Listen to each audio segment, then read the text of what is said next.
زان هەمیشە زانی بەکاردێنا مەقسەدی جام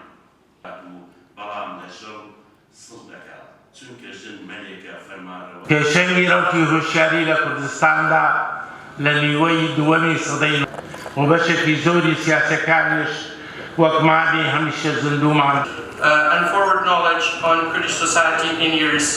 ahead. And we are especially pleased to see him being honored today by لەناو عەشق و جان و وجدان و زان و ئەگنێکە ژنۆچەکی هەڵدەگێت لەلایە خەفەریات و پێشگیری لەناو بردومان و تۆ خۆشحاڵیم کە ئەمڕۆ بەشدار بووین لەم مەراسیمە پێم وایە مامۆستا دکتۆر عومەر شێخموس ئێستا شایەنی ئەم خەڵاتە و زۆر خەڵاتی تریشە پیاوێکی تێکۆشەر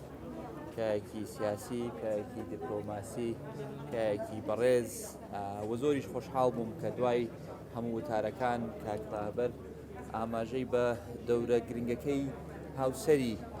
کاکە عومەر کرد ئەگنێتەخان کە هاوشان لەگەڵی لەو هەموو ساڵانە لە خەبات و لە بەرگریکردن لە مافی کورد و کوردستان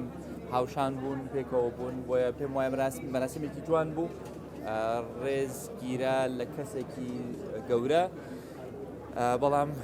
ئێمە چاوەڕێین لە مامۆستا لە دکتۆر عومەر ئێستا ئەو علمەی کە هەیەی ئەو شارەزایی کە هەیەی ئەو ئەزمونەی کە هەی بووە ببێتە سوود بۆ ئێمە بۆ سیاسیەکانی ئەمڕۆ بۆ دیپلۆماتکارەکانی ئەمڕۆ بۆ پرۆفیسۆرەکانی ئەمڕۆ کە ئەتوانن سوود لە ئەزمموی وەربگرن و پرسیاری لێ بکەن ڕێی وەربگرن ئەمڕۆ ڕۆژی ڕێز لێنانی بوو پرسەکەی نەبوو بۆیە کەسێکی بەڕێزە بۆیە ئەتوانین ئیستیفادەی لێ بکەین و جیاوازە چەندان دی لە کۆمەلگای سەرسوود پێست